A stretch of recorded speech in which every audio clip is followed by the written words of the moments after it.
Hello, and welcome to the Science for Sleepy. The candles are low in the laboratory, their soft glow flickering across brass instruments and curling charts. Outside the windows, night presses gently against the glass, velvet and still. Somewhere in the quiet distance, a clock ticks. You sit beside a sleeping globe turning slowly in a corner, and just for a moment the room feels like it's drifting too, weightless, hushed, suspended between thought and dream. If you're enjoying this quiet journey through curiosity and time, consider subscribing. There's always more to explore gently. We'd love to know your location and time zone in the comments. And now we begin. Imagine Earth, not as you know it now, but in its earliest hush, bare and barren, wrapped in shadows, its surface scorched and split by fire. The atmosphere then was nothing like today's. No soft breezes, no blue skies, no breathable air. Just a volatile veil of hydrogen, methane, ammonia, and water vapor. But even in that hostile air, something was beginning. You drift higher, above a molten landscape, where the forming planet breathes heavily beneath newborn clouds of gas. It is hot here, uncomfortably so, but there's no need to fear. We're only observers, floating slowly in the cradle of prehistory. A question begins to form. Where did our weather truly begin? Not in the clouds, not in the oceans, but in this breath. The atmosphere itself, the great envelope of gases, was the canvas. Each puff of volcanic steam, each gust of escaping hydrogen, each cometary splash of water added a brushstroke. The young Earth exhaled, and in doing so began to shape the air. Over eons, the atmosphere thickened and changed. Oxygen was not yet present, not until later, when life began to paint the sky from below. But the ingredients for weather were falling into place. Water vapor to create clouds and rain, carbon dioxide to trap heat, nitrogen to act as a calm filler, and sunlight, always sunlight, to stir it all. You float through this invisible scaffold, sensing the invisible boundaries of pressure wrapping around the planet. Even now, our atmosphere is not fixed. It stretches and contracts like breath, moving with the sun's touch and the planet's spin. Far below, magma cools into rock, and steam lifts gently from oceans newly formed. The sky above begins to carry weight. Weather in its most ancient form takes its first gentle step forward. The air is thick with heat. Thunderclouds rise for the very first time. Rain falls onto stone that has never known moisture. You hover over one such storm. There are no humans to watch it, only the land and the sea. But this storm matters. It is the beginning of the endless pattern, the cycle of evaporation and condensation, pressure and release, warmth and cooling. In the soft rhythm of rising vapor and falling rain, the earth is singing a song it will never stop humming. We drift with the vapor now, higher still, past the forming troposphere, where most weather will eventually live, up to the edge of what we call the stratosphere, a place cool and calm like the eye of a storm that never moves. Here, we look back down at the whole breathing planet, a soft globe wrapped in a blanket of possibility. The elements are in place, the paint is ready, now the sun only needs to shine. The atmosphere stirs again, and you feel it, not with force, but with presence, a slight trembling in the veil. Weather is not just an event, it is an expression of energy, of balance, of life. And so we settle here, at the edge of night and sky, breathing with a planet that has just begun to dream. The sun hasn't risen yet, but its presence is already felt. You hover above the horizon, where pale light begins to stretch across the curve of the earth. It spills gently, not in a rush, but like golden ink soaking into parchment. There is no sound here, only the warmth. A question lingers in the quiet air. What does sunlight do to the breath of a planet? We often think of light as gentle, but in truth, it is powerful, each ray carrying energy across 93 million miles of silence. When that light reaches Earth, it doesn't fall evenly. Some parts of the planet are bathed in more, others remain shaded. Mountains cast shadows. Oceans reflect light differently than forests or cities. And that uneven touch begins everything. You drift lower, down through the troposphere, where nearly all our weather is born. You can feel it now, the sunlight warming the ground beneath you. Dark soil grows hot quickly, while nearby grass stays cool. Water takes even longer. This difference, this imbalance, creates contrast, and contrast stirs motion. Warm air, heated by the ground, begins to rise, slowly, gently, like a sigh. It moves upward because it has grown lighter, its molecules farther apart, more agitated by the sun's touch, and as it rises, cooler air flows in to take its place. From above, you can see these motions like silk scarves trailing in the wind, thermals, columns of rising heat, invisible but ever moving. The sun hasn't moved at all, yet its warmth is painting the sky with invisible strokes of energy. These strokes do not stay still. They ripple and rise, forming convection currents, bubbles of motion that swell, stretch and tumble. We glide alongside one now, following a rising parcel of air as it climbs. The temperature changes with height. The air cools as it ascends, condensing the moisture it holds and forming, almost imperceptibly, the beginnings of a cloud. This is how it starts. Every breeze, every gust, every future storm, each is born from uneven heating. The sun does not need to roar or explode, it simply shines, and the earth, with its curves and textures, answers. Now you hover over two places at once, a shimmering desert, hot and dry, and a fog-covered sea, cool and dense. The sunlight lands on both, but their response is different. One radiates heat back like a mirror, the other absorbs and stores it in hidden layers. This differential heating drives winds. It powers the air to move, not out of chaos, but from simple contrast. From this moment of imbalance, the sky begins to organize, and yet we remain in stillness, watching, feeling, wondering. What if the Earth did not rotate? What if the sun only warmed one side forever? The answer would not be weather, but stagnation. No wind, no rain, no storm, just endless stillness and silence. It is the Earth's turning, combined with sunlight, that stirs the atmosphere into graceful movement. We drift now over the equator, where sunlight falls most directly, almost perpendicular.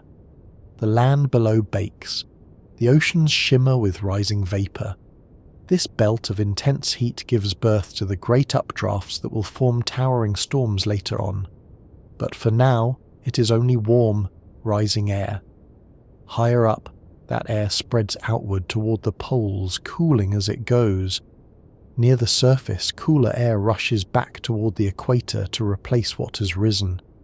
The result is the beginning of global circulation, a planetary heartbeat created by light alone. It's called the Hadley cell, but tonight we do not need names, only images, only feeling. The warm air rises, the cool air sinks, the pattern begins again, and in these motions we glimpse something beautiful. Weather is not a single thing. It is a sequence, a system, a memory held in motion. As the sunlight spreads across the globe, waking mountain peaks and ocean swells, it never shouts. It only nudges, and yet the entire atmosphere responds. We leave the edge of the horizon now, drifting higher, watching Earth rotate slowly beneath us. The sunlight follows, always chasing the darkness but never quite catching it. Day becomes night, night becomes day. But the warmth remains in motion. It does not stop at sunset. The air retains its heat for a time, the oceans even longer, and that lingering warmth keeps the atmosphere breathing, even in the quiet hours. So we close our eyes, just for a moment. Not to sleep yet, but to feel the sun, its even rhythm, its patient warmth, its unseen hands shaping the air. Tomorrow will bring wind. You awaken in motion, not with sound, but with a gentle pull across your skin, a drift, a hush, a push. The air moves. Somewhere nearby a branch trembles, a ripple moves across a sleeping lake, and far above, invisible to the eye, currents shift quietly from continent to continent, sweeping low valleys and climbing the backs of mountains. What is wind truly? Not just movement, not just air in a rush, but the voice of the planet's balance, always seeking, always shifting, always adjusting one small contrast at a time. We drift now through a sky you cannot touch, but that touches you constantly. The wind begins when air moves from high pressure to low, not from chaos, but from order. Imagine a crowded room and a quiet one. Naturally, people will wander from the busy space to the empty one. Air behaves the same. High pressure is crowded, tightly packed molecules bumping, jostling. Low pressure is more spacious, more relaxed. The wind is the movement between them, filling gaps, seeking calm. But it's not random. No, it follows paths, gentle at first, then more defined. Over oceans, through valleys, along coastlines. The air begins to learn the lay of the land. Now you float beside a breeze just forming, born from warm sunlight over land and cooler shadows above the sea. During the day, the land heats faster than the water. The air above it rises, and cooler sea air rushes in to take its place.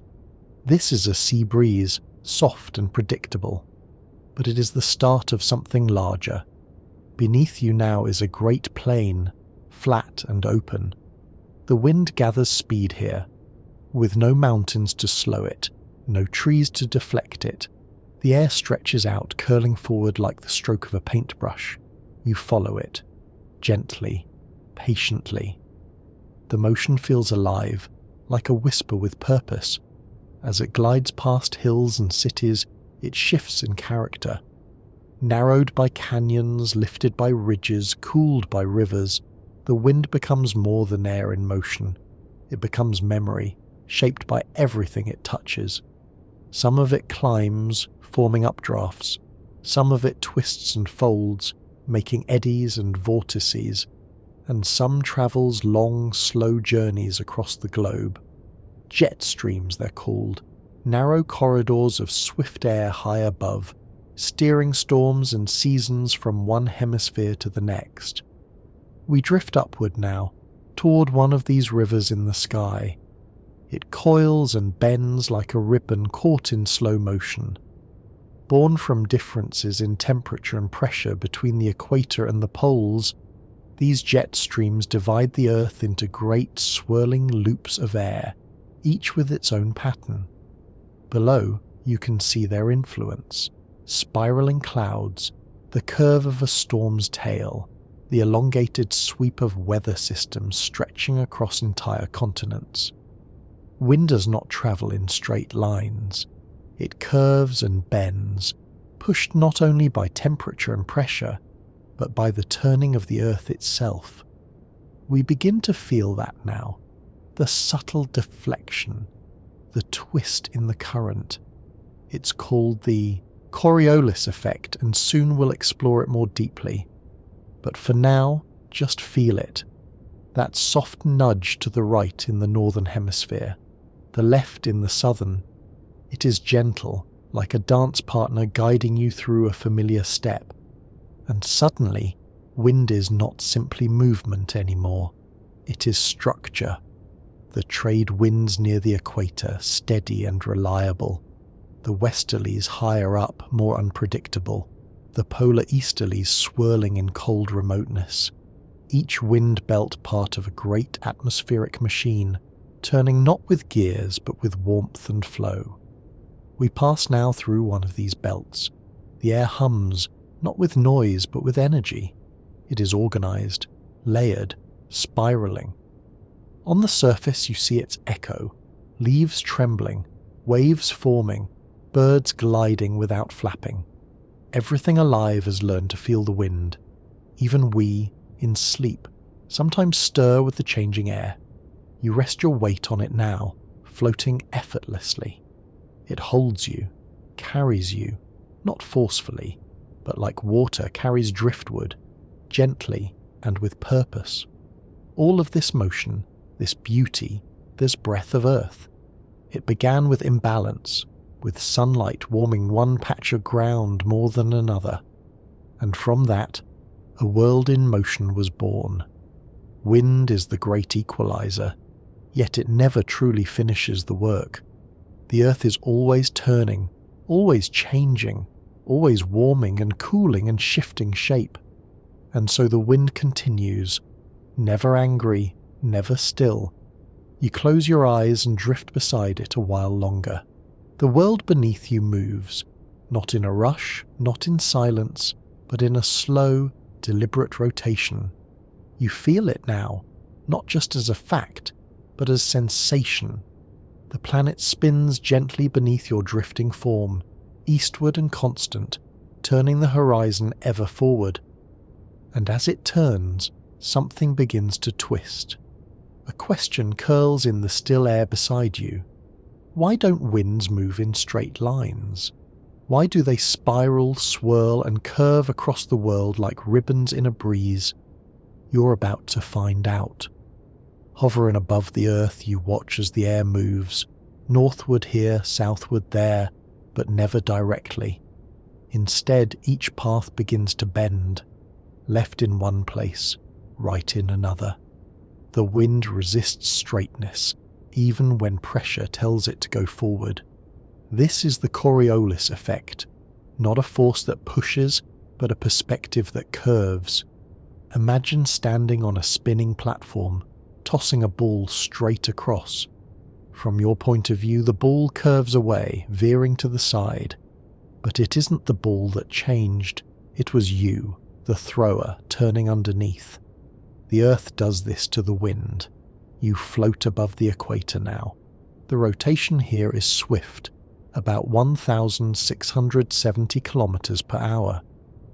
But as you drift north or south, the speed of that rotation slows, and yet the air retains the speed it was born with. Air moving from the equator toward the poles carries its momentum with it. As it travels northward, the ground beneath it rotates more slowly.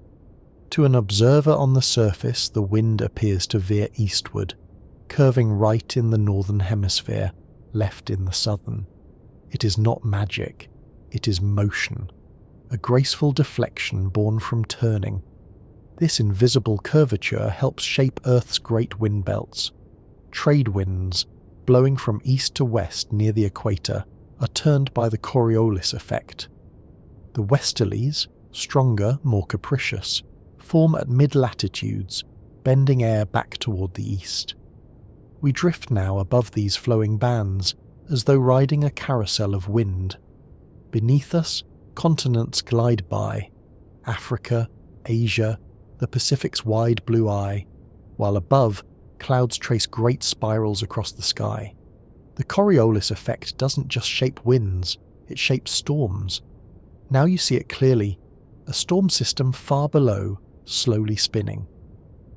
In the northern hemisphere it turns counterclockwise, an elegant spiral of moisture and motion.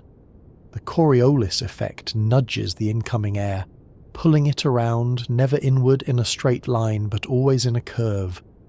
This is why cyclones spin, why hurricanes turn. why weather patterns stretch and rotate and dance. Without Earth's rotation, there would be no spiraling storms, no organized belts of wind, just air moving directly from hot to cold, pressure to pressure, like breath without rhythm. But the spin adds poetry. From up here, the view is hypnotic. The world turns slowly beneath your gaze, and every motion of air follows that rotation, shaped by it, framed by it, choreographed in circular paths that stretch across oceans.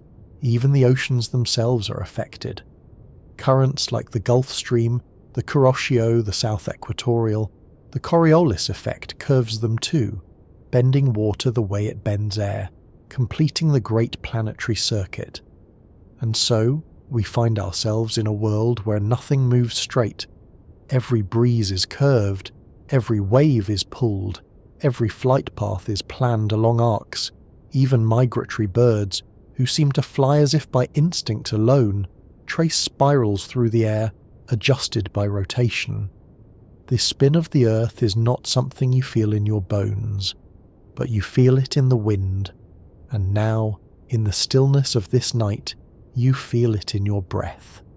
The way it enters gently, curves through the body, and leaves without hurry. Inhale, exhale. There is a rhythm to all things, and that rhythm for the earth is circular. So we stay here a while longer, floating, turning, moving not forward, but around. As the wind curls beneath us, as the clouds arc above, as time itself seems to follow the spiral path of the sky. Below you the oceans stretch endlessly, dark, deep, and patient. They move, not quickly like the wind, but with long, slow breaths, as though the sea itself is dreaming. And you wonder, how does the ocean shape the sky? We descend now, low over the Pacific, where the water's surface shimmers with scattered light. Here, heat is not just absorbed, it is stored, held deep. The ocean is a great reservoir of energy, collecting sunlight during the day and releasing warmth back into the air, long after the sun has set. You hover just above the water and you feel it, the faint release of heat rising like a sigh. This warmth warms the air above, and in doing so becomes a partner in the creation of weather.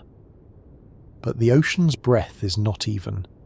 In some places cold currents rise from the deep, bringing nutrients and cooling the air. In others, warm currents flow like arteries, long flowing rivers within the sea, transporting tropical heat toward the poles. Above one such current, the Gulf Stream, clouds begin to form. They gather like threads, stitched across the sky by the warmth rising from the surface. Now shift your gaze westward to the equator, where ocean and sky are most intimately linked. Here lives the heartbeat of global weather, a vast shifting band of clouds and storms known as the Intertropical Convergence Zone. This is where trade winds from both hemispheres meet, forcing warm, moist air upward, fueling thunderstorms and deep convection. This zone breathes in cycles. It shifts north and south with the seasons, and with it, rain falls, forests flourish, and deserts dry. But sometimes, something changes. We move east across the Pacific again, where an unusual warming begins. Surface waters grow hotter than usual. Trade winds weaken. The great upwelling of cold water off South America falters. This is El Niño, a quiet anomaly with vast influence. With the ocean's heat redistributed, the air patterns above shift. Storms move. Rain falls where it usually doesn't. Drought creeps where there is normally flood. The planet does not panic. It rebalances. But for a time, the usual rhythms falter. La Niña is the counterpart, cooler waters, stronger winds, a tightening of the usual cycle. Together these patterns, known as ENSO, the El Niño Southern Oscillation, act like the breath and heartbeat of Earth's climate, regulating patterns far beyond the Pacific. You float now above Australia, where rainfall depends on this delicate push and pull. Then across to South America, where El Niño may mean floods or fire, and further still to Africa, Asia, North America, where even distant weather whispers its origin in the tropical seas. The ocean does not roar, it murmurs, and in that murmur is the memory of heat. We sink lower again into the deep ocean, where another motion stirs, the thermohaline circulation, also known as the global conveyor belt. Driven by temperature and salinity, this deep current carries cold, dense water, from the poles toward the equator and warm water back again. It is slow, incredibly slow. Centuries may pass before a single parcel of water completes its journey, but it moves always, silently shaping the world's climate from below. And just as the wind carries weather across continents, these currents carry weather across time. Now we rise. The ocean gleams beneath us once more. Gentle waves trace circles in the moonlight. Sea spray dances, lifted into the air to become part of the sky again. That spray, evaporated and suspended, may travel far, becoming clouds over distant lands, raindrops in unknown gardens, snowflakes in mountains never seen. Water does not forget where it came from, it only changes shape, and the ocean, ever steady, ever moving, remains the great silent partner in the sky's unfolding story. We leave the sea now, slowly ascending, looking back one last time, not for farewell, but for recognition, because the next time a cloud forms above your home, the next time a breeze feels strangely warm, the next time thunder rolls in from the west, you'll know that the ocean may have whispered first. You're drifting higher now, drawn upward by an unseen pull. Below, the ocean recedes into soft blues. Above, the air grows thinner, cooler, quieter, and somewhere between warmth and cold, something begins to appear. A question floats beside you. How does a cloud begin? There is no thunder yet, no drama, just moisture and movement. We follow a rising column of warm, humid air, lifted gently from the surface by the heat it carries. It ascends like a feather on a thermal current, expanding as the pressure drops, cooling as it climbs, and then, quietly, something changes. At a certain height, called the dew point, the air can no longer hold all its moisture as vapor. Invisible water condenses into droplets, tiny, microscopic at first, clustering around even tinier particles, dust, salt, ash. These minuscule seeds are called condensation nuclei, and without them, clouds would not exist. You hover inside this moment. You watch it happen, slowly, patiently. Droplet by droplet, the invisible becomes visible. Vapor becomes cloud. The first wisps form, thin and streaked, like breath on cold glass. Cirrus, perhaps, or maybe cumulus, rising and soft-edged like mounds of cotton stirred from slumber. The shape depends on the story, the speed of the uplift, the temperature of the layers, the amount of moisture. There is no one type of cloud, only types of intention. Stratus clouds spread in low blankets, hugging the earth. Cumulus clouds billow with day-warm joy. Nimbus clouds gather weight, heavy with water and possibility. Each has a personality. Each is a moment caught in suspension. We drift now through a growing cloud, its center cool and damp, filled with dancing droplets. They collide, merge, break apart, cling again. Some become large enough to begin falling, but not yet. Right now, the cloud is only watching. From above, it casts a shadow on the land. From below, it glows with the light of the sun filtered through trillions of tiny spheres.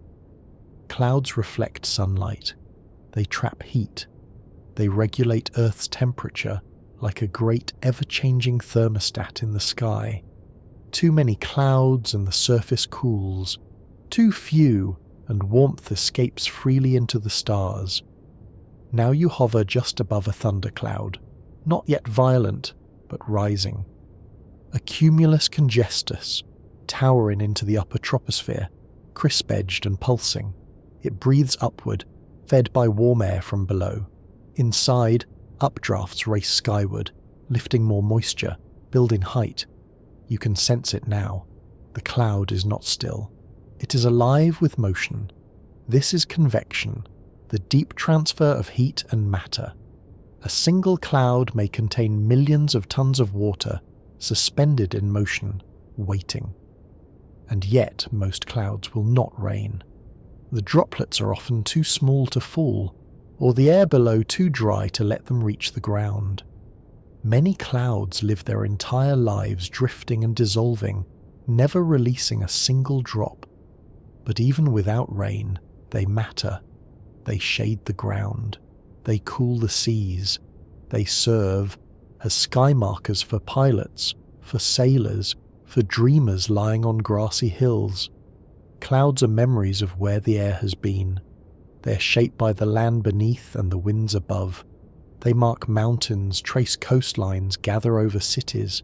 They are fleeting, always in transition, but never meaningless. You drift through one now, watching the light scatter around you. It is quiet inside a cloud.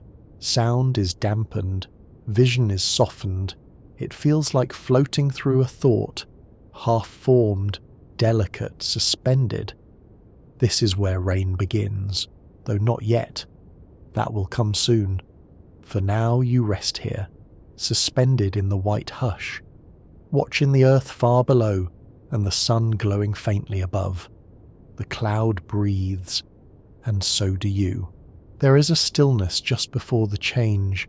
You're hovering now near the upper edge of the troposphere, above a gathering of clouds whose tops have flattened like anvils, stretched wide and smooth by invisible ceilings of atmosphere. Below, something is building, slowly, steadily, without hurry but with intent. A question rises with the wind. When does a cloud become a storm?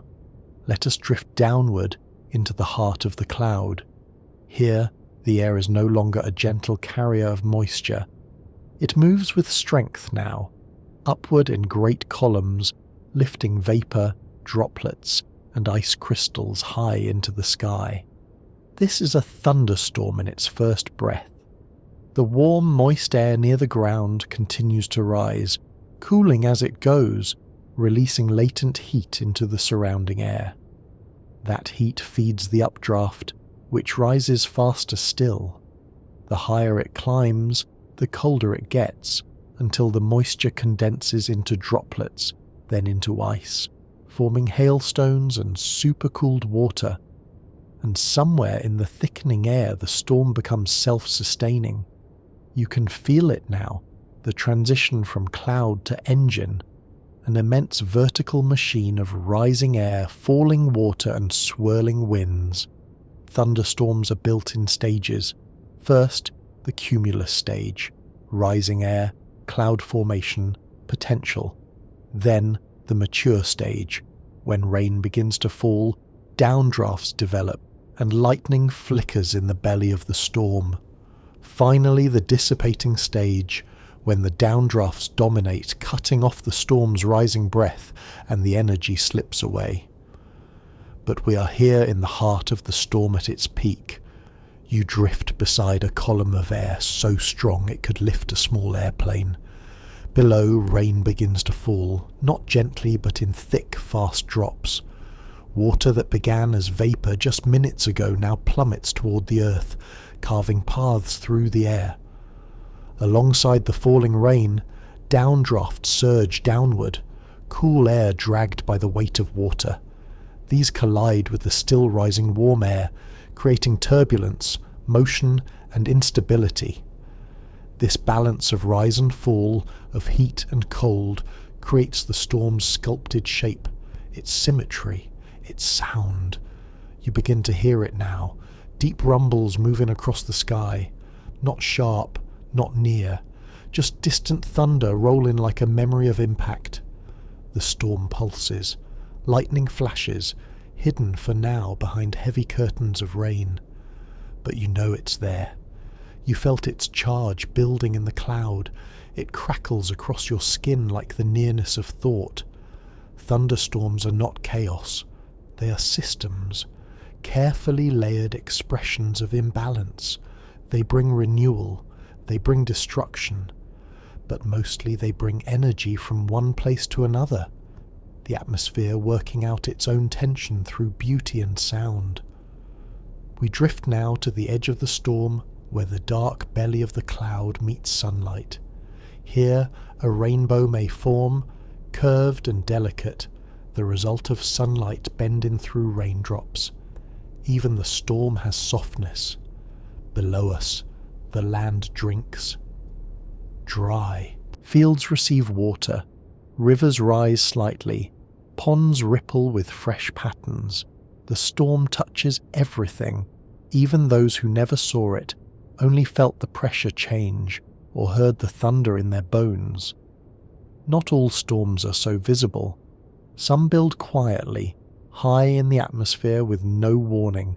Others form over oceans fed by warm water, becoming something far greater. But for now, we are here, with the common thunderstorm.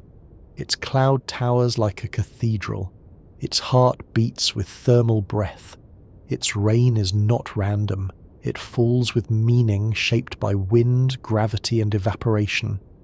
Eventually the energy begins to fade, the updrafts weaken, the rain softens, the lightning grows rare, the storm lets go, and in its place, a quiet world, washed clean.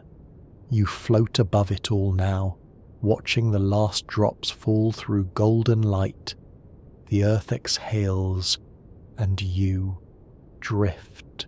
You feel it before you see it. A faint tension in the air, a building hum in the silence after the rain. The clouds have not moved on, they are thickening, darkening, reaching higher still. A question echoes low across the sky. Where does lightning come from? You drift toward the storm, gently, slowly, as though approaching something alive in slumber. The air is charged, almost electric.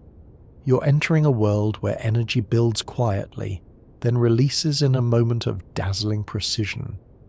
Inside the storm, deep within the rising and falling columns of air, ice crystals and hailstones collide.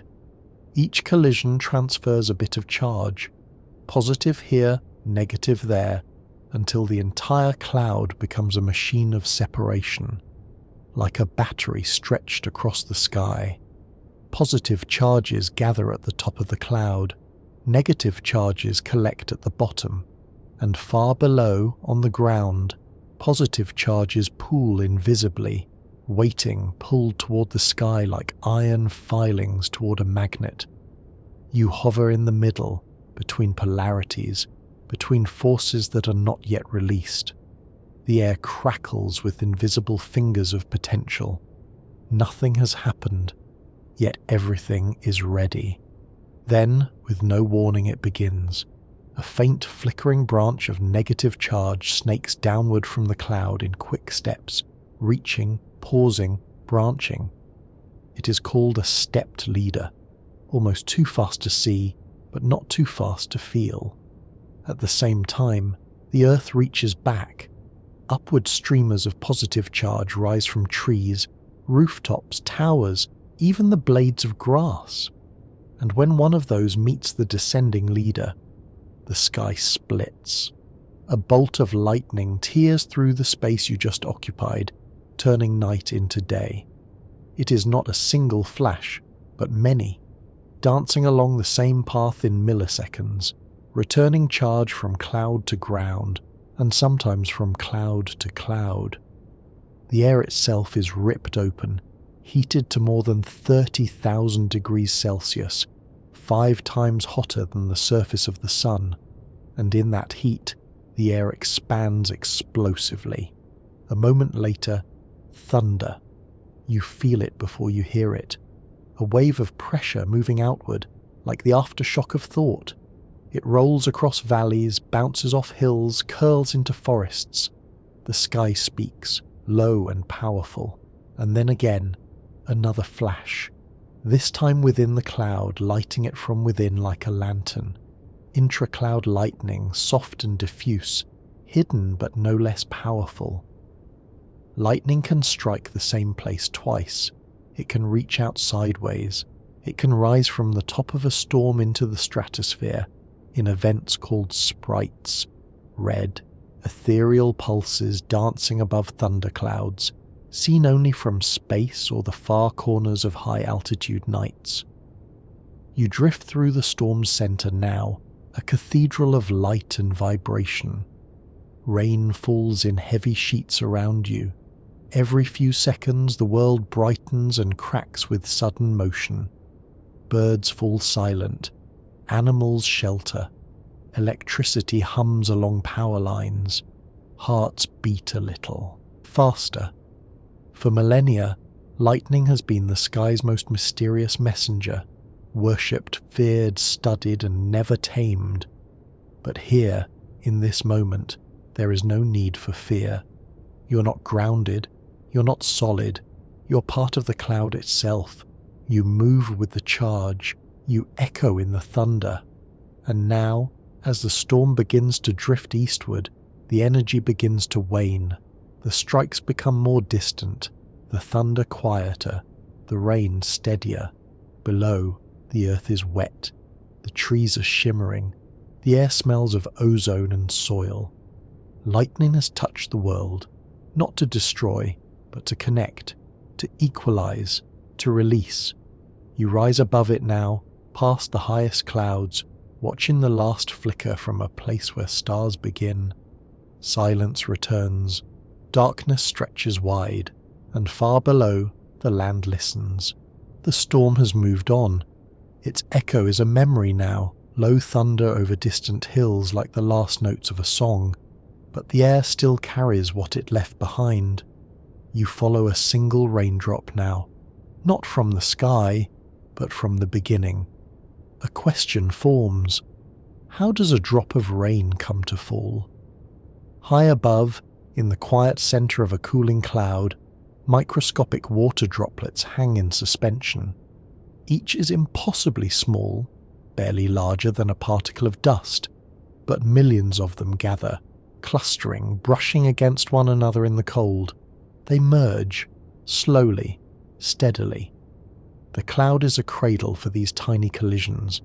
Some droplets grow heavier, fall a little, collide again, then rise back up on soft drafts of air. You watch the process, not fast, not frantic, but inevitable. One droplet becomes many, and many become one. Eventually a threshold is crossed. Gravity claims it. The raindrop begins to fall. You follow it down. It tumbles not in a straight line, but in a lazy weaving descent. Air pushes against it, reshaping it from a perfect sphere into a flattened oval, wobbling as it moves. Its journey is not immediate. It can take several minutes to reach the ground. Along the way, the droplet may shrink if the air is dry, evaporating before it ever lands, or it may grow larger, sweeping up smaller drops in its path. Now imagine millions falling at once, a curtain of water, a hush upon the world. Some of these droplets in high clouds begin as ice crystals. They grow by absorbing surrounding vapor, then fall through warmer air, melting into liquid. Others remain frozen all the way down, becoming sleet or, if caught in rising updrafts, hail. Each form has its own pattern, its own fate. You continue drifting beside the raindrop. The world below is waiting. A thirsty leaf catches it. A rooftop sends it sliding into a gutter. A crack in the sidewalk draws it into the ground. Or it might land on open water, merging back into the ocean it once rose from. Raindrops shape the earth. Over centuries they carve canyons. In a single night, they can awaken seeds buried for years. They bring life, erosion, renewal, and rest. But beyond their impact, rain holds rhythm. Listen now, the soft tapping on leaves, the patter on rooftops, the steady hiss as it falls over open fields. No two rains sound alike. There is the soft murmur of a spring shower, the hurried whisper of summer rain, the slow drumming of autumn storms, and the icy tick of sleet on a winter window. Each is a lullaby, and the scent, do you smell it? That earthy sweetness rising from warm soil touched by rain? It's called petrichor, a fragrance born when rain awakens dormant oils in dry earth. A signal of change, a signature of water returning. You drift lower beneath trees now, watching the raindrops cling to branches, gather at the tips of needles, run in small rivers along bark. They travel along everything. They do not need a path, they create it. In a city, rain forms rivulets in gutters, flows through pipes, moves underground. In forests it trickles into roots, into mycelium networks, into secret underground worlds. On mountains it feeds glaciers, on plains it nourishes crops. Raindrops are not random, they are recycled memory, evaporated from oceans, lakes, rivers, sweat and steam, condensed in clouds, falling again as gifts. We rise once more, leaving the damp surface behind, returning to the sky. Above the clouds it is dry, bright, still. But below the rain continues, soft and slow. Not a storm, not a flood, just the quiet kind, the nourishing kind. And as you watch it fall, you remember something very old, that life began in water, and rain is how the sky remembers. The rain has passed, the ground glistens, leaves hold droplets like fragile beads. But far away, on the distant curve of the horizon, something stirs that is not gentle. You feel it before you see it. A pulse in the air, a silence that means something is coming. A question spins quietly in the darkening wind. What happens when weather turns violent?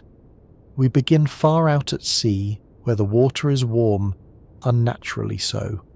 The surface is calm, but below it, heat has been collecting. It rises into the air, creating thick bands of moisture. This warm, moist air begins to spiral, not because of chaos, but because of rotation, because of the Earth's spin, the Coriolis effect, and the immense patience of physics.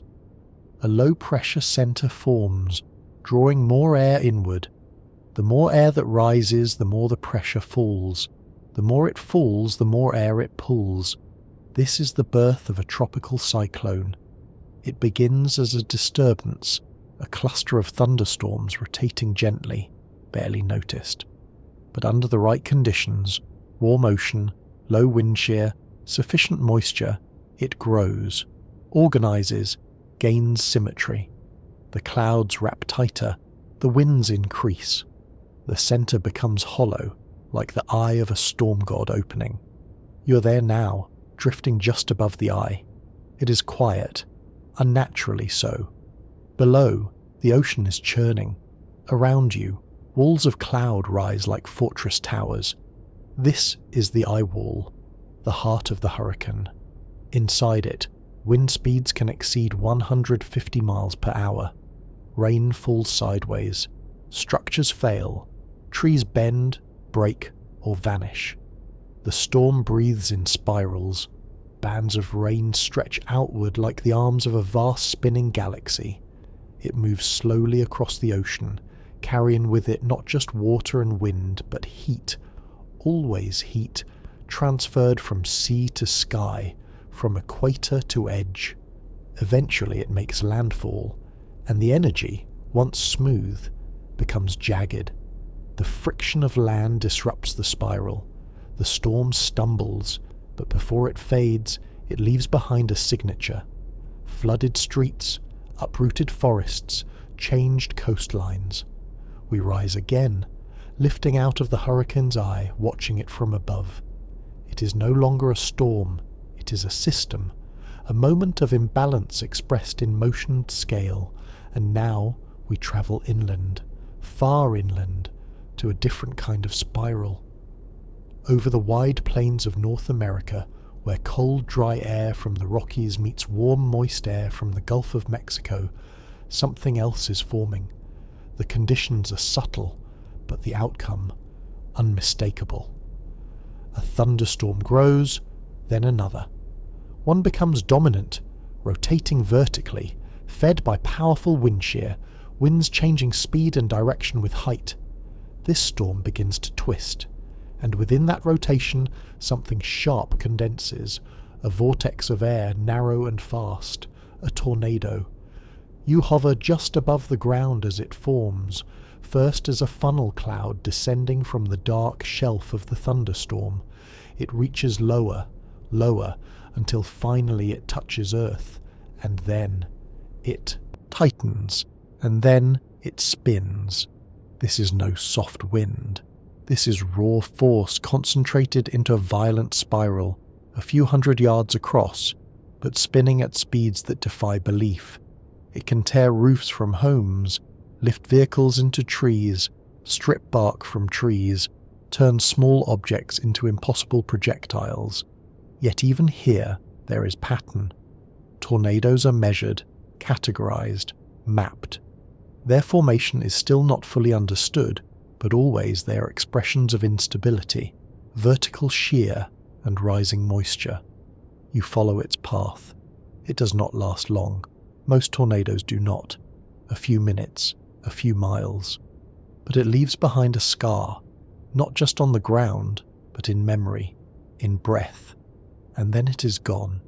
We rise above the land once more, above the winding rivers and flat fields now silent.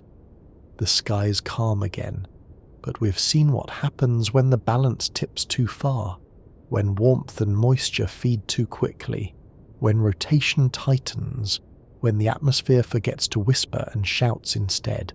And yet, even in this, there is order, there is cause, there is release. You drift now in the silence that follows, clouds clearing, birds returning, water soaking slowly into earth. The spiral unwinds, and the sky breathes. Now the sky opens into quiet once more, but the air that surrounds you has changed, thinner, sharper, colder. You float down into a different season. The breath of the world is slower here. The sun lingers low on the horizon, and each gust of wind carries the scent of frozen soil, of ice. A question drifts through the frost.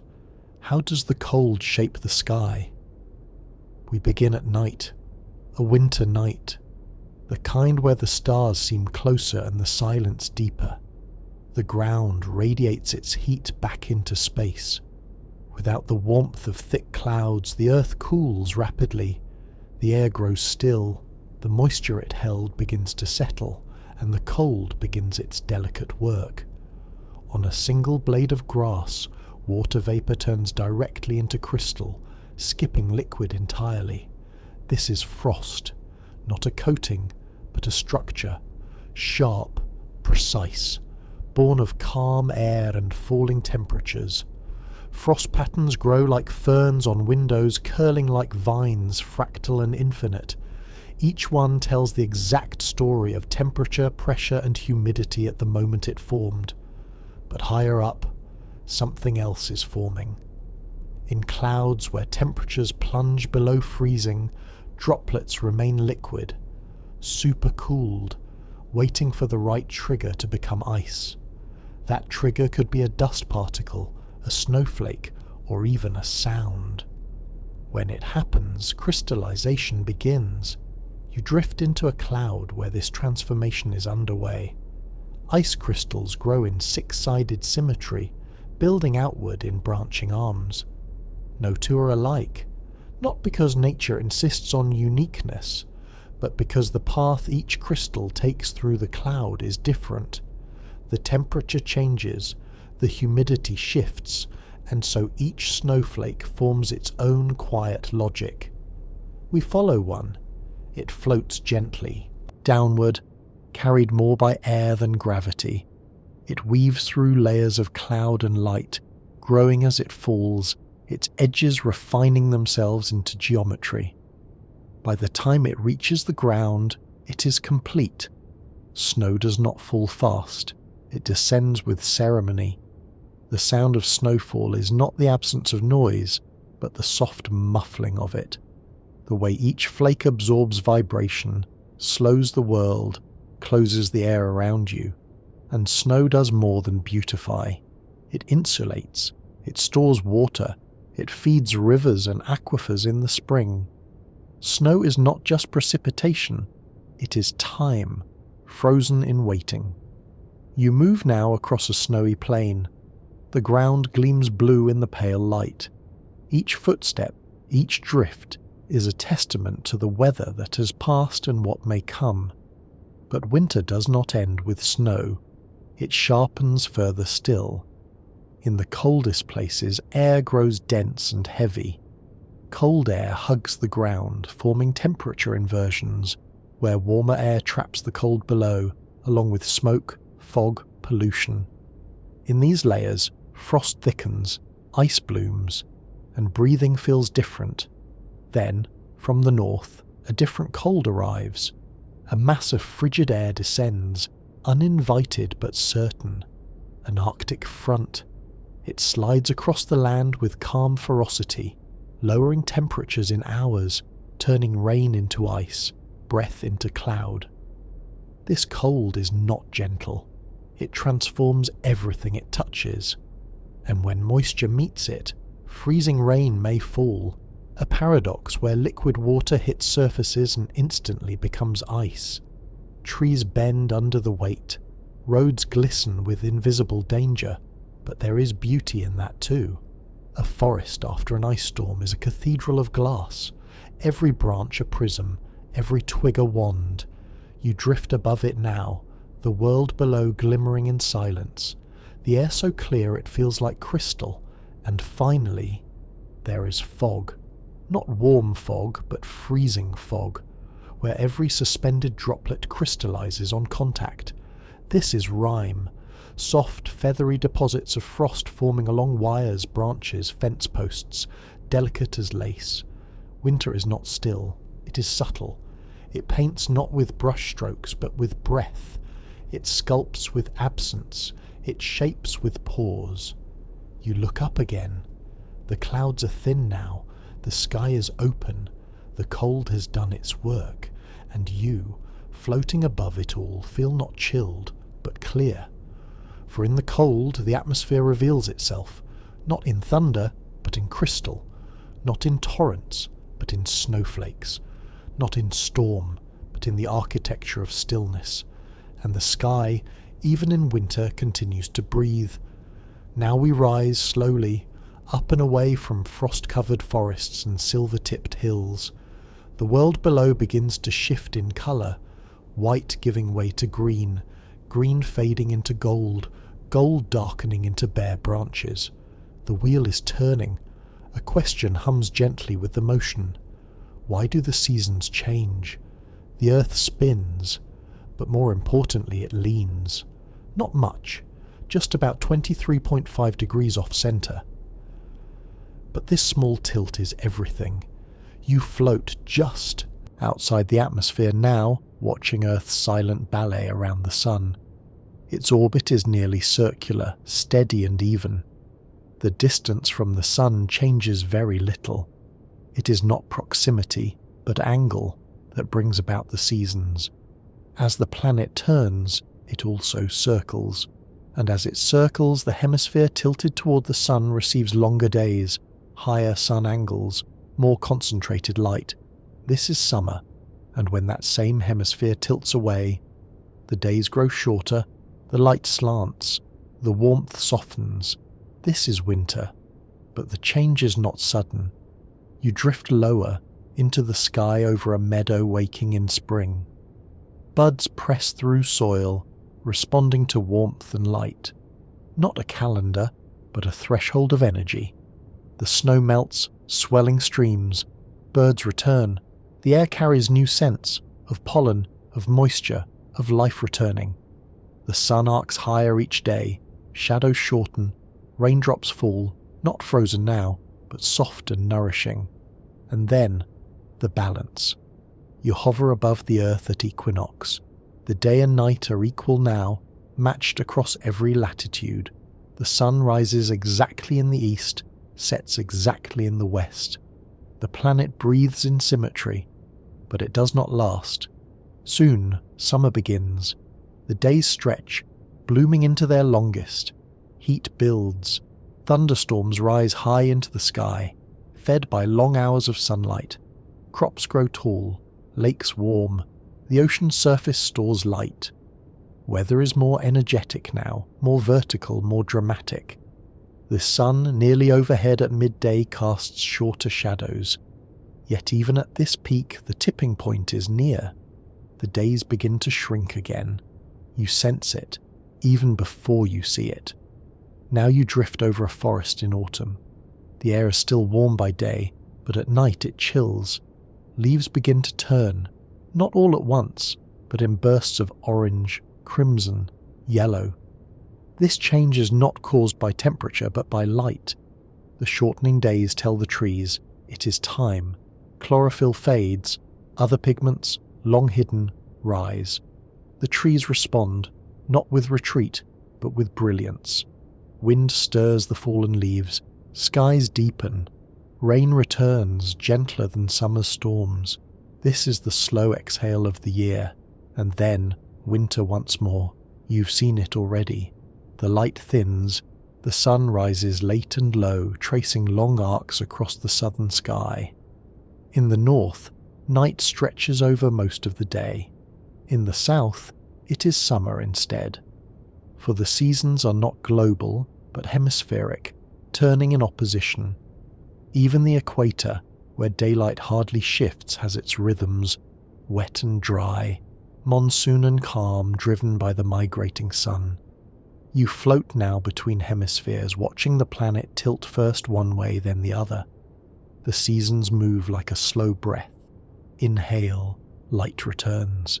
Exhale, darkness deepens, and always the weather shifts in rhythm. Seasons are not just changes in temperature, they are the frame for everything else. Migration, growth, harvest, rest.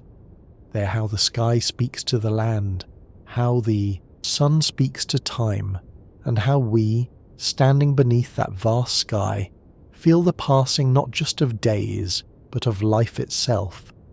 Now the earth moves quietly on.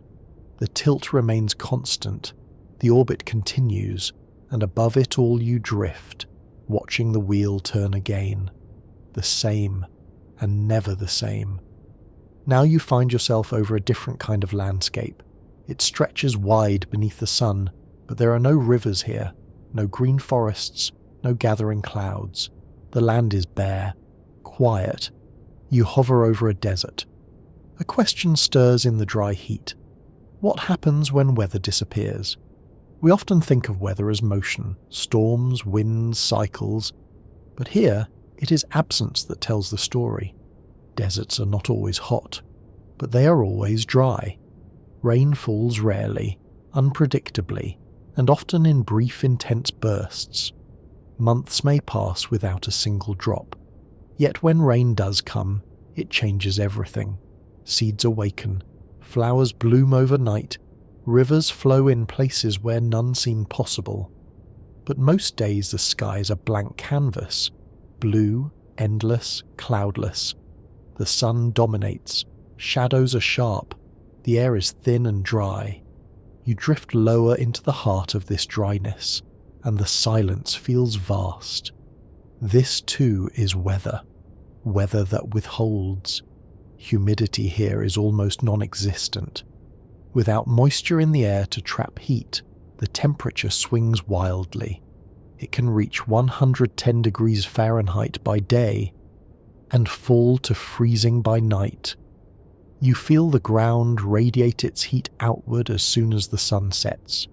There are no clouds to hold it in, no mist to soften the shift. The desert breathes in extremes. Wind, when it comes, carries dust instead of rain. It sculpts the land, forming dunes that shift shape with the months. You ride a gust now, passing over stone shaped by centuries of sand. Wind erosion creates arches, pinnacles, canyons. The landscape is carved not by water, but by patience. And here, in the quiet, you begin to see. Dryness is not emptiness. It is another kind of story. The plants that survive here do so with brilliance. They close their pores, they wait, they bloom for one single day, and then vanish back into seed. The animals move at dusk, at night, at dawn. Never when the sun rules. They've learned to live with scarcity, and the people who live here have too. Their homes catch every drop. Their clothing shields against wind and heat. Their days are shaped by the rhythm of light and survival. Now you drift toward a salt flat where a lake once stood. The remnants are white, shimmering under a harsh sun. Cracks in the surface form delicate patterns, like dry lightning across the earth's skin. Far above, the jet stream ignores this place. No storms are steered here. No moisture rides the winds this low. And yet, sometimes, the dry world breaks open. When a monsoon arrives, it is like thunder waking a sleeper. Clouds gather, fast, winds shift, and rain, heavy and warm, falls onto parched soil. The water doesn't sink in, it runs. Flash floods fill empty canyons, sweep through gullies. What was dust becomes a river, and for a day or two or three, life explodes. You watch flowers bloom from bare rock, colours that have been waiting for years. Insects emerge, birds return, the desert breathes deeply, and then, just as quickly, it dries again. The cycle here is not fast, but it is certain, and it is ancient.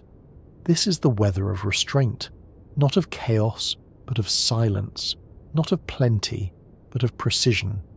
You drift now through a canyon where the last traces of water glisten between stones. The air is still, but even here you see movement. The slow pull of heat rising from rock, the tiniest spiral of dust lifted from a ridge, the shimmer of distance. Dryness is not a lack of life. It is the pause that defines it.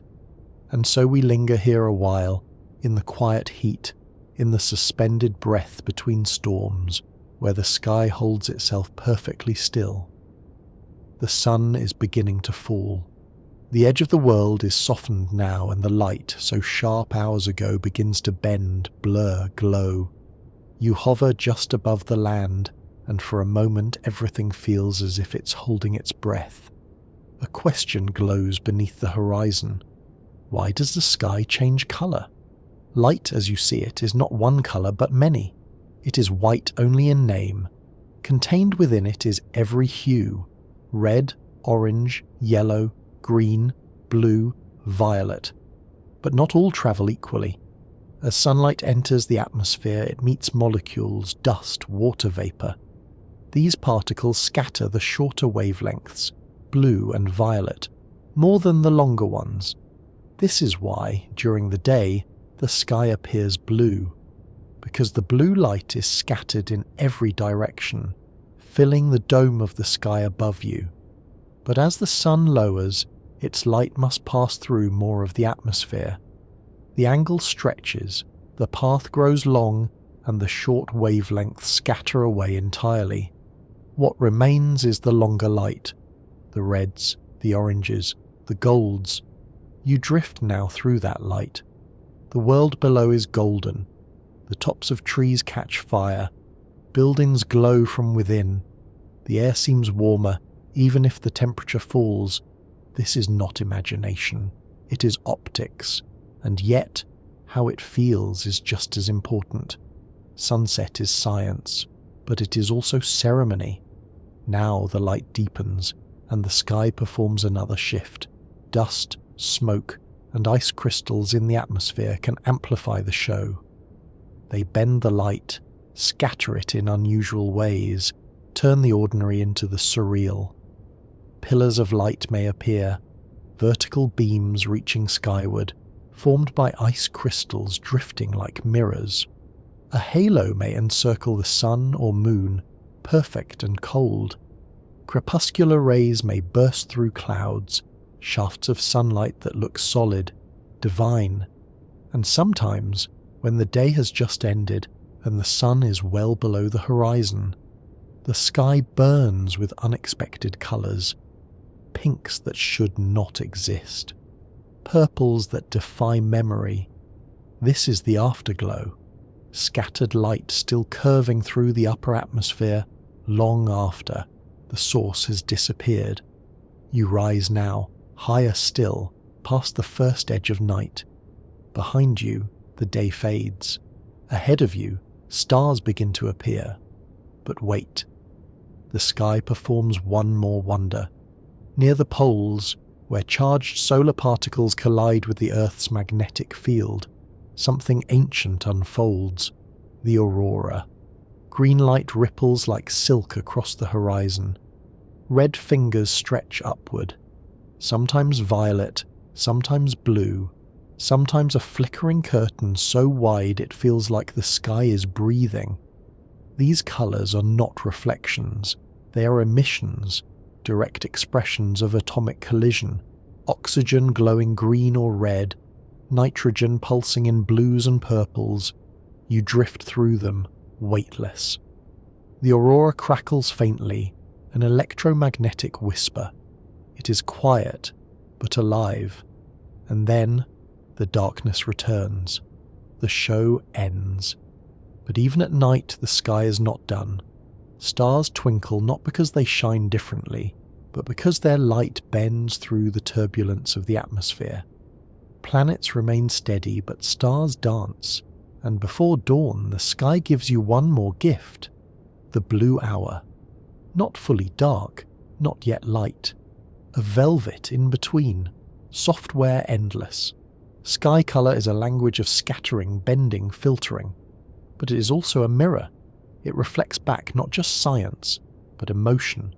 The hush of dusk, the longing of twilight, the hush that says, now, rest. And as night takes hold, you drift through the last hues of the day, not with questions now, but with awe. Night settles in deep and soft. The stars above are steady now, no longer twinkling with the sunset's memory. The land sleeps, but the sky remains in motion. You drift just above a quiet landscape, a mix of forest and stone, river and ash. But you're not watching the present, not anymore. A question rustles through time. How has weather shaped the world before us? We begin not with clouds or storms, but with layers, geological layers, bands of sediment pressed into rock, each holding whispers of climates long gone. Here, in stone, are the marks of ice ages, glaciers that once covered continents left behind valleys, lakes, striated mountains. They moved with the slow certainty of pressure and time, grinding and sculpting. You glide over one such valley now, its gentle U-shape traced by a glacier long vanished. The rocks below are smooth, polished like ancient teeth. This is not memory. This is record. For millions of years, Earth's climate has shifted back and forth, between warmth and cold, abundance and scarcity. These changes were driven by subtle celestial mechanics, the wobble of the Earth's axis, the tilt of its orbit, the stretch and squeeze of its path around the sun. Together, they form the Milankovitch cycles, slow, patient rhythms that guide the pulse of planetary climate. You float now above the remnants of ancient forests, fossilized trees that once grew in climates very different from their current homes. You drift over deserts where there were once lakes. You pass over tundras where warm grasslands once fed animals now long extinct.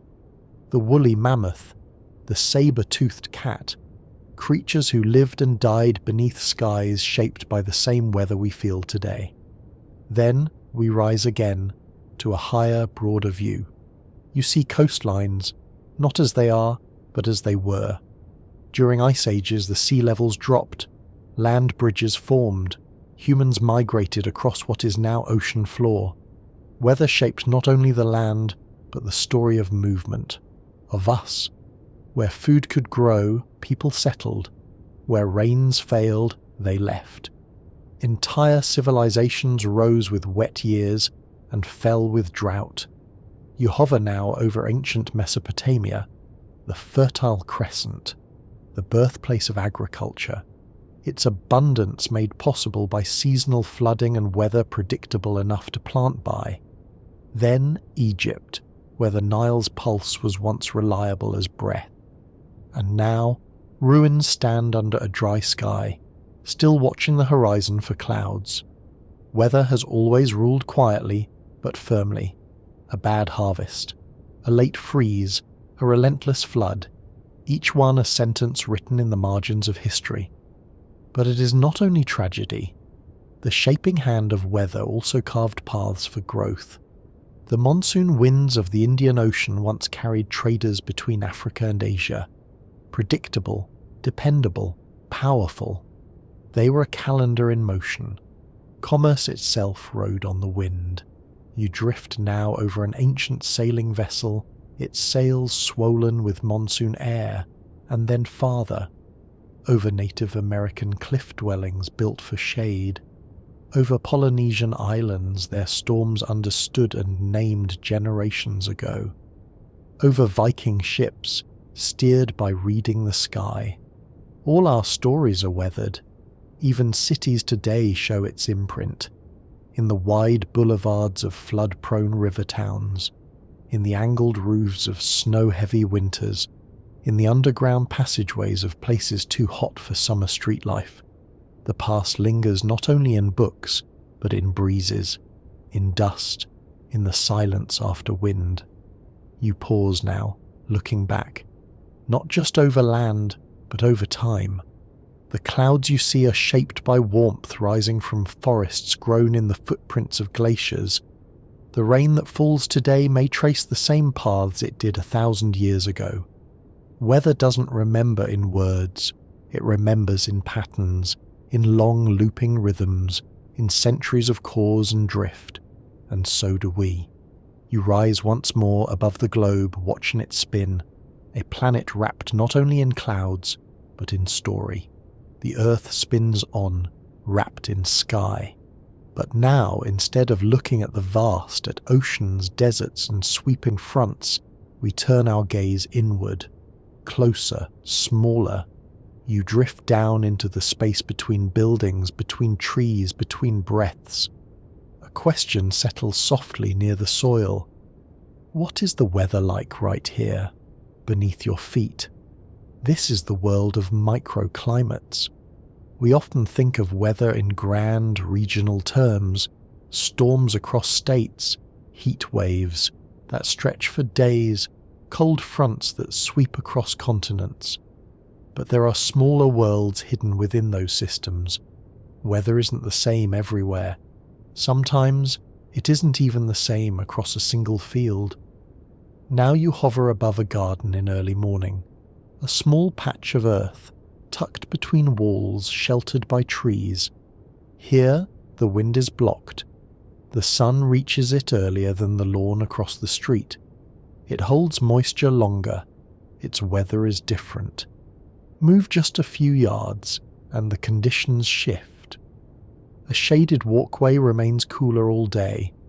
A concrete plaza holds the sun's heat like a stone stove, radiating it long after dusk.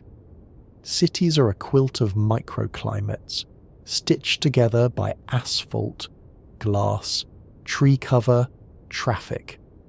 You drift over an urban heat island now. The centre of the city is several degrees warmer than its outskirts. Why? because pavement and rooftops absorb more heat during the day and release it slowly at night. Because vegetation is sparse, shade limited, breezes disrupted, even a single park, a single pond can change the feel of a neighbourhood. You hover now beside a wall covered in ivy. The temperature here is cooler, the air slightly moister. The wall is shaded. The leaves transpire, releasing tiny droplets of water. It's not just decoration, it's climate control. Farmers have known this forever. The north side of a hill may stay frozen longer in winter. The south slope warms first in spring. Orchards are planted where frost is least likely to settle. Vineyards on hillsides ripen fruit differently depending on slope, angle, and breeze. Even within a single tree, one side may grow thicker bark, depending on prevailing winds or sun exposure. You drift now into a forest. Under the canopy, it is dim. The wind dies down. The humidity rises. The ground stays moist long after the rain has stopped. This forest floor is its own microclimate, shaped by roots, shade, decay. The world above it may be sunny and dry, but here the air holds water. Move just a few feet upward onto a branch exposed to light, and it is a different system entirely. Birds and insects live within these subtle shifts. So do people. A balcony that catches the afternoon sun becomes hot, dry, baked. A basement window well remains cool and damp. We design our spaces to respond, often without knowing. A porch swing faces east to catch the morning breeze. A garden wall is curved to funnel wind away from delicate plants. Microclimates shape comfort, habit, memory. They matter in city planning, in farming, in architecture, in daily life. They even shape data. A single weather station may not capture the temperature where you stand, on your shaded street, under your patch of sky. And so, the world becomes a mosaic. Tiny climates arranged like tiles. You pause now, standing beneath a tree near a stone bench. The sunlight dapples your face. The ground is cool beneath your feet. A breeze brushes past, diverted by the shape of the nearby buildings. This moment, this weather, exists nowhere else. It is yours. It is now. Microclimates remind us that weather isn't always above us. Sometimes it's within arm's reach, around corners, in doorways, behind fences, under roofs. Even your own body creates a kind of microclimate, a shell of warmth around your skin, a layer of breath that shapes how cold or hot you feel. You drift now into that smallest space, not the earth, not the sky, but the thin space between you and the air. And even here, weather listens. The world around you stirs again, quietly, but with purpose. You hover just above a forest edge at dawn, where mist curls between tree trunks and birdsong breaks the stillness. In this small pocket of sky, something more than wind or rain is happening. A question rises with the sun. How do living things respond to the weather? We're not alone beneath the atmosphere. All creatures live by the sky. You drift alongside a swallowtail butterfly, its wings trembling in the morning air. It knows, instinctively, that the day will be warm and clear. The air pressure is high, the light is steady, and the breeze is gentle. Insects are among the first to react to shifts in the weather. They feel it not in thought, but in wing beat, in air density, in temperature along their antennae. Ants may build taller mounds before a storm. Bees stay closer to the hive when pressure drops. Crickets chirp faster in heat and slower in cold, a rhythm that can be counted. Now you rise into the canopy. Birds are already active. Some are territorial in dry seasons, silent in wet. Others begin migration when the air feels different, not just colder, but charged with distance. Their flight paths are not random. They follow the jet streams, they read wind patterns, they travel with the sun. Even fish respond. A lake will turn over in autumn, its warm surface cooling, sinking, mixing with the layers below. Trout rise or fall with water temperature. Salmon swim upstream on cues tied to rainfall. Mammals too are tuned. You drift over a field where deer move cautiously. They feel the storm coming before the clouds do, barometric pressure sensed in their blood, their lungs. Some animals hibernate not by calendar, but by moisture and light. Bears settle into dens when the snowpack deepens. Squirrels hoard earlier when autumn is dry. Even coral polyps spawn by the pull of moonlight and sea temperature, synchronized across miles of reef. And now you move through human spaces. Our species too is shaped by weather, not just physically but emotionally, historically. Our rituals rise with the sun. Our feasts follow harvests shaped by rain. Our calendars once aligned with equinox and solstice, monsoon and thaw. We have learned to measure weather, but before that we read it. We watched birds vanish days before a hurricane. We noticed frogs singing in the evening before rain. We knew the scent of ozone meant lightning. Old farmers still feel storms in their knees. Sailors still read the colour of the sky. Children still jump at the first snowflake without being told. Weather speaks not in language, but in pattern, and life listens. You hover now beside a sunflower, its face tilted toward the east. Not random, not just beautiful, but intentional. It follows the arc of the sun across the sky, turning through the day, heliotropism, shaped by warmth and necessity. In the desert, cacti bloom after the briefest rainfall. In the tundra, lichens thrive where snow lingers longest. In the jungle, plants reach and climb toward shafts of filtered light. Even microbes, invisible to the eye, respond, growing, receding, altering their rhythms in response to humidity and temperature. This is not reaction, it is relationship. Weather is not something life endures, it is something life moves with. And now, you look down at your own hands. Feel how your skin tightens in cold, how your breath quickens in heat, how your body relaxes in a breeze.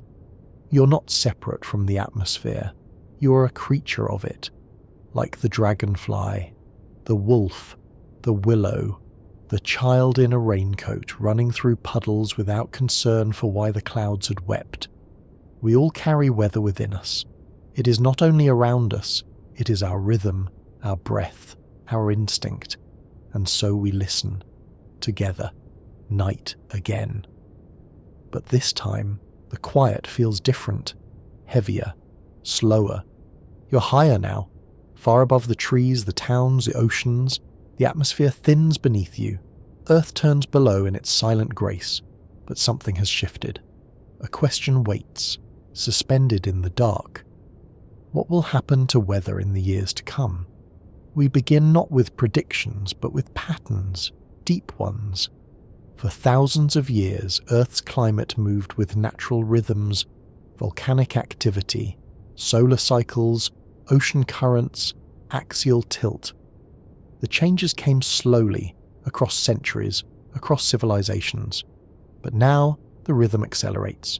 You drift lower, toward a city at dawn. The lights are still on, cars hum along roads, chimneys breathe invisible warmth into the morning sky. The air is still, but it holds more than just oxygen. Carbon dioxide, methane, water vapor, gases that trap heat. Not in isolation, but in accumulation. The atmosphere is thickening, just slightly, but enough. Enough to hold more energy than it once did. This is not opinion, it is observation. You move now across oceans warmer than their ancestors, waters that store heat not just from sun, but from time. And when these oceans warm, The air above grows heavier with moisture, more energy, more potential, more storms. You watch as hurricanes swell larger, drawing fuel from seas that no longer cool as easily. You see heat waves linger longer, pushing past old records, and you see patterns begin to drift. Monsoons arrive later. Rain falls harder in short bursts, then disappears for weeks. Jet streams wobble, allowing Arctic cold to reach deeper south, while polar regions warm faster than anywhere else. You drift toward the ice. Not imagined, not metaphorical, but real. Glaciers thinning, permafrost softening, ice shelves cracking into slow blue avalanches, and the sea rises, not in waves, but in breathless inches. Just enough to reach new thresholds, just enough to touch where it never did before. On a beach below, a child builds a sandcastle near the tide line. The waves are closer than they were last year. The sky looks the same, but it holds more now, more water, more warmth, more waiting. And yet, within the shift, there is not only loss, there is awareness. Wind turbines turn where there were none before. Solar panels tilt toward the changing sun. Forests are planted in new lines. Cities begin to adapt. Cooling corridors, green roofs, permeable streets. You move over rooftops where moss grows to hold the rain. You pass over fields where farmers plant according to soil moisture data, not just tradition. The atmosphere is changing, but so are we. You look now at the sky, not just as it is, but as it could be. Still blue, still endless, still ours, because the weather is not a stranger. It is a system we are part of, shaped by our warmth, our engines, our choices. The wind does not know blame. The rain does not remember fault. They respond, and we must respond in return. You float higher, into the mesosphere where the air is thin as silk. Below you, Earth glows, a planet breathing faster than before, a sky filled with both wonder and warning, and yet, the clouds still form, the sun still rises, snow still falls in perfect silence, lightning still splits the sky with sudden grace. Weather is not leaving us, it is becoming louder, more vivid, more urgent in its beauty and its signals, and we are still listening, still learning, still living beneath the breath of this great turning sky. So rest now, traveller. The storm has passed, the stars are out, and the air is still for a while longer. Let the wind settle, let the clouds drift, let the world turn softly beneath your sleep. And now, the journey is ending. The sky has quieted, the winds are still. The clouds, once tall and wild, are stretched into soft streaks across a darkened dome. You drift in that hush just before deep sleep, when thought slows, when breath deepens, when the rhythm of the earth aligns with your own. The atmosphere, that great blanket wrapped around our planet, is holding you now, not with pressure, not with sound, but with the faintest weight of memory, of warmth rising from stone, of dew forming on a forgotten window ledge, of thunder fading far away. You are safe here, high above the noise, below the stars, inside the breath of Earth itself. Let your limbs grow heavy, let your thoughts dissolve like morning fog. You have wandered through storms, through clouds, through deserts, into frost and across centuries. There is nothing left to chase. No questions tonight, only the steady drift of your breath. In, outside, in, outside. Somewhere far away rain falls on old soil. Somewhere lightning flickers behind a distant ridge. Somewhere the ocean exhales another soft curl of mist into the morning air. But here, in this moment, there is only calm, only the still velvet weight of night. And as your eyes close, the sky closes too. wrapping the world in its final whisper.